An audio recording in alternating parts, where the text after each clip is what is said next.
الحمدللہ رب العالمین والصلاۃ والسلام علی سید الانبیاء والمرسلین اما بعد فاعوذ باللہ من الشیطان الرجیم بسم اللہ الرحمن الرحیم۔ محترم بزرگوں، دوستوں، نوجوان ساتھیوں، محترم بہنوں، پیارے بچوں، السلام علیکم ورحمۃ اللہ وبرکاتہ۔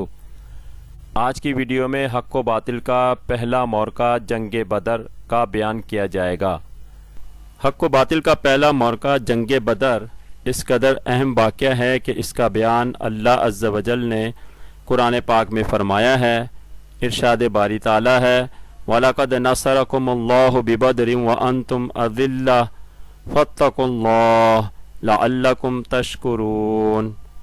ترجمہ: اور یہ بات محقق ہے کہ حق تعالیٰ نے تمہیں بدر میں فتح دی حالانکہ تم بے سر و سامان تھے، سو اللہ سے ڈرتے رہو تاکہ تم شکر گزار ہو۔ پارہ نمبر 4، رکوع نمبر 4، سورہ آل عمران۔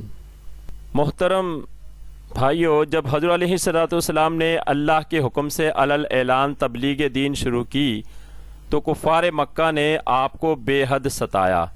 رسول اللہ صلی اللہ تعالی وسلم کے ساتھ ساتھ آپ پر ایمان لانے والوں کو بھی بہت ستایا گیا۔ ان میں ابو بکر صدیق، حضرت صہیب، حضرت عمار، حضرت یاسر اور حضرت بلال رضوان اللہ تعالیٰ علیہم اجمعین سر فہرست تھے۔ جب حضور صلی اللہ تعالی وسلم مکے کے لوگوں سے بہت زیادہ تنگ آ گئے تو آپ مکے سے باہر طائف تشریف لائے کہ ہو سکتا ہے یہاں کے لوگ دین اسلام کو قبول کر کے میرے مددگار بنیں، مگر طائف میں مکے والوں کی ساز باز سے ناکامی ہوئی، بلکہ طائف کے لوگوں نے اوباش لڑکوں کو آپ کے پیچھے لگا دیا جو کہ آپ کا مذاق اڑاتے، تالیاں بجاتے، آپ کو پتھر مارتے تھے، حتیٰ کہ اللہ کے رسول صلی اللہ تعالی وسلم کے مبارک پاؤں سے اتنا خون جاری ہوا کہ آپ کی نعلین شریفین خون سے بھر گئیں۔ پھر رسول اللہ صلی اللہ تعالی علیہ وسلم طائف کے لوگوں کا یہ ظلم و ستم سہ کر واپس مکے تشریف لائے اور پھر کفار مکہ کو تبلیغ دین شروع کر دی، مگر مکے والوں نے جب یہ دیکھا کہ یہ کسی طرح مانتے نہیں تو انہوں نے آپ اور اہل ایمان کا بائیکاٹ کر دیا اور 3 سال تک ایک گھاٹی کے اندر محصور ہونے پر مجبور کر دیا۔ ان سب ظلم و ستم کے باوجود بھی رسول اللہ صلی اللہ تعالی وسلم اور اہل ایمان کے پائے لرزش میں جنبش نہ آئی اور کفار مکہ کا ظلم و ستم اور ہر ترکیب آزما چکے، مگر پھر بھی مسلمان دن بدن بڑھتے ہی گئے۔ تو پھر انہوں نے مل بیٹھ کر مشورہ کیا کہ محمد صلی اللہ علیہ وسلم کو قتل کر دیا جائے، نہ یہ ہوں گے نہ دین اسلام رہے گا۔ جب ان کے ارادے اس قدر خطرناک حد تک پہنچ گئے تو اللہ عز و جل نے رسول اللہ صلی اللہ تعالی علیہ وسلم کو حکم فرمایا کہ سب مسلمانوں کے ساتھ آپ مدینہ ہجرت کر جائیں۔ چنانچہ سب مسلمان تھوڑا تھوڑا کر کے مکے سے مدینہ ہجرت کر گئے۔ حضور صلی اللہ تعالی وسلم نے مدینہ شریف میں پہلی اسلامی حکومت کی بنیاد رکھی اور دین اسلام تیزی سے پھیلنے لگا۔ کفار مکہ سوچنے لگے کہ ابھی مسلمان تھوڑے ہیں، ان پر حملہ کر کے ختم کر دو، نہیں تو ایک دن یہ مکے پر قبضہ کر لیں گے۔ چنانچہ ابو جہل نے 1000 کا لشکر تیار کیا اور اسے ہر قسم کے اسلحے سے لیس کیا اور مدینے پر حملہ کرنے کے لیے چلا۔ جب اس کی اطلاع رسول اللہ صلی اللہ تعالی وسلم کو پہنچی تو حضور علیہ السلام نے سب مسلمانوں کو جمع کیا اور اعلان فرمایا کفار مکہ ہم پر حملہ کرنے والے ہیں، بتاؤ تم اللہ کے دین کے لیے کیا قربانی دو گے؟ اس اعلان رسول کو سننے کے بعد حضرت ابو بکر و عمر مہاجرین کی طرف سے کھڑے ہوئے اور عرض کی ہمارا مال، ہماری اولاد، حتیٰ کہ ہماری جان بھی آپ کے قدموں پر قربان ہے۔ ابو بکر و عمر نے عرض کی اے ہادی دوراں، ابو بکر و عمر نے عرض کی اے ہادی دوراں، ہمارے مال و جاں اولاد سب آپ پر قربان۔ حضرت علیہ السلام نے پھر اعلان فرمایا مسلمانوں دشمن حملہ کرنے والا ہے، بتاؤ تم اللہ کے دین کے لیے کیا قربانی دو گے؟ اس اعلان کے بعد پھر حضرت ابو بکر و عمر مہاجرین کی طرف سے اٹھے اور مال و دولت جان قربان کر دینے کا وعدہ کیا۔ رسول اللہ صلی اللہ تعالی وسلم نے تیسری مرتبہ پھر اعلان فرمایا کیونکہ آپ مہاجرین کی رائے 2 مرتبہ لے چکے تھے، اب آپ چاہتے تھے کہ انصار بھی قربانی دینے کا وعدہ کریں۔ تیسری مرتبہ جب حضور علیہ السلام نے اعلان فرمایا تو اب انصار سمجھ گئے کہ حضور علیہ السلام ہماری رائے لینا چاہتے ہیں، چنانچہ انصار کی طرف سے حضرت مقداد رضی اللہ تعالی عنہ اٹھے اور جو کچھ عرض کی اس کو ایک شاعر نے یوں بیان کیا ہے: اٹھے مقداد اٹھ کر عرض کی اے سرور عالم، نہیں ہے قوم موسیٰ کی طرح ہم کہہ دینے والے، نبی کا حکم ہو تو پھاند جائیں ہم سمندر میں، جہاں کو محو کر دے نہ رہے اللہ اکبر میں، قریش مکہ تو کیا چیز ہیں دیوں سے لڑ جائیں، سنانے نیزہ بن کے سینہ باطل میں گڑ جائیں۔ حضرت مقداد رضی اللہ تعالی عنہ نے عرض کی یا رسول اللہ صلی اللہ تعالی وسلم، ہم قوم موسیٰ کی طرح نہیں ہیں کہ من و سلوہ کھاتے رہیں، چشموں سے پانی پیتے رہیں، خوب عیش عشرت تو کرتے رہیں، مگر جب ان کا نبی قوم عمالقہ سے جہاد کرنے کو کہے تو کہہ دیں تم چلے جاؤ اور اپنے رب کو لے جاؤ اور لڑائی کرو، ہم تو یہاں ہی بیٹھے رہیں گے۔ یا رسول اللہ صلی اللہ تعالی وسلم، ہم من و سلوہ کھانے والے نہیں ہیں، ہم کو اگر آپ سمندر میں کودنے کا حکم دیں گے تو ہم سمندر میں کود جائیں گے، اگر آپ ہمیں حکم دیں گے تو ہم آگ میں کود جائیں گے، آپ ہمیں اگر حکم دیں گے تو ہم پہاڑوں سے ٹکرا لیں گے، آپ اگر ہمیں حکم دیں گے تو قریش مکہ تو چھوڑیں، ہم دیوں سے اور جنوں تک سے لڑ جائیں گے۔ یا رسول اللہ صلی اللہ تعالی وسلم، ہم انصار جہاد کے لیے ہر طرح سے تیار ہیں۔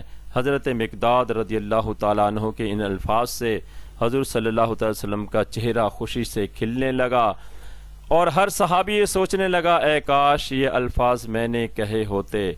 سب حضرت مقداد رضی اللہ تعالیٰ عنہ کی قسمت پر رش کرنے لگے۔ چنانچہ 17 رمضان جمعے کا طویل دن ہے، گرمی شدت سے پڑ رہی ہے، مسلمان روزے سے ہیں، پیٹ پر پتھر بندھے ہوئے ہیں، مگر جذبہ جہاد جوان ہے۔ غلامان محمد جان دینے سے نہیں ڈرتے، غلامان محمد جان دینے سے نہیں ڈرتے، یہ سر کٹ جائے یا رہ جائے کچھ پرواہ نہیں کرتے۔ حضور صلی اللہ علیہ وسلم نے لشکر کو ترتیب دیا اور مجاہدین کی گنتی کی تو 313 افراد تھے۔ آلات جنگ ہتھیاروں کا یہ عالم ہے کہ ذرا ہے تو خود نہیں ہے، خود ہے تو ذرا نہیں ہے، شکستہ اور زنگ آلودہ 8 تلواریں ہیں، 2 گھوڑے ہیں، 6 زریں ہیں۔ چنانچہ ایک شاعر نے آلات حرب اور لشکر مصطفیٰ کا نقشہ اپنے اشعار میں یوں کھینچا ہے: تھے ان کے پاس 2 گھوڑے 6 زریں 8 شمشیریں، تھے ان کے پاس 2 گھوڑے 6 زریں 8 شمشیریں، پلٹنے آئے تھے یہ لوگ دنیا بھر کی تقدیریں۔ یہ لشکر ساری دنیا میں انوکھا تھا نرالا تھا، یہ لشکر ساری دنیا میں انوکھا تھا نرالا تھا، کہ اس لشکر کا افسر ایک کالی کملی والا تھا۔ چنانچہ جنگ کے لیے دونوں لشکر میدان بدر میں جمع ہوئے۔ مقابلے کے دن سے پہلے رات کو اللہ کے رسول صلی اللہ تعالی وسلم ساری رات رب کی عبادت کرتے رہے۔ آدھی رات کو آپ نے دعا کے لیے ہاتھ اٹھائے اور آپ اس طرح بلک بلک کر رونے لگے کہ جیسے ایک بچہ روتا ہے۔ آپ نے عرض کی اے پروردگار، یہ تیرا معمولی سا لشکر میدان جہاد میں آیا ہے، اے اللہ عز و جل، اگر آج یہ مٹھی بھر جماعت کفار نے ختم کر دی تو پھر قیامت تک اس زمین پر تیرا نام لینے والا کوئی نہ رہے گا۔ اے اللہ، اپنی غیب سے مدد فرما اور کفار پر ہمیں فتح و نصرت عطا فرما۔ پھر حضور صلی اللہ علیہ وسلم نے اپنا عصا مبارک سے زمین بدر پر لکیریں کھینچیں اور صحابہ اکرام کو بتایا کہ اس جگہ ابو جہل گرے گا، اس جگہ پر عتبہ گرے گا، اس جگہ پر شیبہ گرے گا اور اس جگہ پر ولید گرے گا۔ چنانچہ پھر 17 رمضان کو دونوں لشکر ایک دوسرے کے مد مقابل ہوئے اور سب سے پہلے دونوں طرف سے بہادروں کا مقابلہ ہوا۔ کفار کی طرف سے عتبہ، ولید اور شیبہ لشکر سے باہر آئے اور مسلمانوں کو للکارا کہ مقابلے کے لیے بہادر بھیجو۔ مسلمانوں کی طرف سے عتبہ کو حضرت امیر حمزہ رضی اللہ تعالیٰ عنہ نے اور ولید کو حضرت علی رضی اللہ تعالیٰ عنہ نے اور شیبہ کو عبیدہ رضی اللہ تعالیٰ عنہ نے قتل کر دیا۔ بہادروں کے مرتے ہی لشکر ابو جہل میں سناٹا چھا گیا اور ان کے حوصلے پست ہو گئے اور ان کے پاؤں اکھڑنے لگے۔ شاعر کہتا ہے پسینے آ گئے چھایا صفوں پہ سناٹا، پسینے آ گئے چھایا صفوں پہ سناٹا، کہ زنگ آلودہ تلواروں نے سرداروں کا سر کاٹا۔ سرداروں کے مرتے ہی لشکر ابو جہل کے حوصلے تو پہلے ہی پست ہو گئے تھے، فردن فردن لڑائی میں بھی انہیں ناکامی ہونے لگی۔ اللہ عز و جل نے مسلمانوں کی مدد کے لیے پہلے 3000 اور پھر 5000 فرشتوں کی فوجیں میدان بدر میں اتار دیں۔ اس جنگ میں ایک آواز آ رہی تھی، ہیزم آگے بڑھو، ہیزم آگے بڑھو۔ صحابہ اکرام حیران تھے کہ یہ آواز کیسی ہے۔ جب رسول اللہ صلی اللہ علیہ وسلم سے اس آواز کے بارے میں دریافت کیا تو آپ صلی اللہ تعالی وسلم نے فرمایا کہ وہ جبریل کی آواز ہے جو اپنے گھوڑے کو آگے بڑھنے کے لیے کہہ رہے ہیں۔ صحابہ اکرام کا بیان ہے کہ جنگ بدر میں کئی بار ہم کسی کافر کو قتل کرنے کے لیے تلوار کا خالی وار ہی کرنا چاہتے تھے کہ وار سے پہلے ہی اس کافر کا سر تن سے جدا ہو جاتا تھا۔ ہم سمجھ جاتے تھے کہ یہ اللہ کی امداد بذریعہ فرشتے ہیں۔ دوران جنگ حضرت عبد الرحمن بن عوف رضی اللہ تعالیٰ عنہ فرماتے ہیں کہ میں نے اپنے قریب ہی 2 بچوں کو دیکھا جو دوڑتے ہوئے میرے قریب آئے اور پوچھا چچا جان لشکر کا سردار ابو جہل کہاں ہے؟ میں نے کہا بچوں تم اسے کیوں پوچھتے ہو؟ بچوں نے کہا ہم اسے قتل کریں گے کیونکہ وہ رسول اللہ صلی اللہ تعالی وسلم کو گالیاں دیتا ہے۔ شاعر کہتا ہے قسم کھائی ہے مر جائیں گے یا ماریں گے ناری کو، قسم کھائی ہے مر جائیں گے یا ماریں گے ناری کو، سنا ہے گالیاں دیتا ہے وہ محبوب باری کو۔ حضرت عبد الرحمن بن عوف رضی اللہ تعالیٰ عنہ نے فرمایا بچوں تم اس تک نہیں پہنچ سکتے اس لیے کہ اس کی بڑی حفاظت ہو رہی ہے۔ شاعر کہتا ہے حفاظت کر رہا ہے اس کے گرد فوج کا دستہ، حفاظت کر رہا ہے اس کے گرد فوج کا دستہ۔ بچے بولے یہ دستہ کب تلک روکے گا اسرائیل کا رستہ؟ آپ نے فرمایا میں نے اشارہ کیا کہ بچوں وہ دیکھو سیاہ گھوڑے پر بیٹھا ہے۔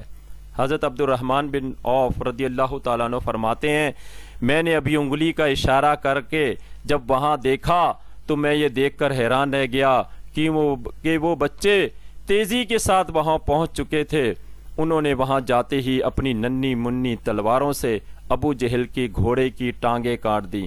ابو جہل گھوڑے سے گر پڑا، گرتے ہی جو تلوار سب سے پہلے اس کے سر پر پڑی وہ ان بچوں کی تھی۔ غرض کے ابو جہل کو ان بچوں نے بہت زیادہ زخمی کر دیا۔ پھر ایک صحابی رسول صلی اللہ تعالی وسلم نے آگے بڑھ کر ابو جہل کا سر تن سے جدا کر دیا۔ پھر یہ دونوں بچے کفار سے لڑتے لڑتے آخرکار ایک کے بعد ایک شہید ہو گئے۔ سرداروں اور بالخصوص سپہ سالار ابو جہل کی موت سے کفار مکہ کے حوصلے مزید پست ہو گئے اور وہ تتر بتر ہو گئے۔ چنانچہ اللہ عز و جل کی نصرت کے ساتھ صرف 313 کے بے سر و سامان مسلمانوں نے 1000 کے لشکر کو شکست فاش دی۔ اس جنگ میں 70 کافر مارے گئے اور 70 قیدی بنے، باقی میدان چھوڑ کر بھاگ گئے اور مسلمانوں کے صرف 14 آدمی شہید ہوئے۔